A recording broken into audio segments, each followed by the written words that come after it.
দেখতেই পাচ্ছ আমরা না এই জায়গাটাতে ভিডিও শ্যুট করছিলাম, ঠিক আছে। তো এটা গড়িয়ার এখানে এই যে আমার বর নিয়ে এসেছে শ্যুট করতে, ও কোনো রেডি ফেডি হয়নি, এইভাবেই চলে এসেছে।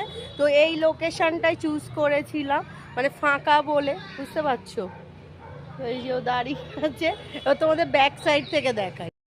এই দেখো খুব সুন্দর লাগছে কিন্তু ভিউজটা, আর গাছগুলো আছে, গাছের এখানে আমার রিলসগুলোতে তোমরা দেখতে এই দেখো একে কত ভালো লাগছে। যদি ড্রেসটা একটু অন্য পরতো আরো সুন্দর লাগতো। কালকে এই যে দেখতেই পাচ্ছ তোমরা, ও ভূতের মতো দাঁড়িয়ে, এদিকে আসো। আমি যাবো না, দৌড় বাবা, আসবে একটু বেশি দেখা। বেশি দেখায়। এই দেখো এই ড্রেসের ছিঁড়ি নেই, এই কাছ থেকে এসে ডাইরেক্ট এখানে ভিডিও শ্যুট করতে চলেছি, কটা ছবিও তুলেছি। সব কিছু আমার ড্যান্স যে চ্যানেলটা আছে ওখানেই দেখতে পাবে, ঠিক আছে।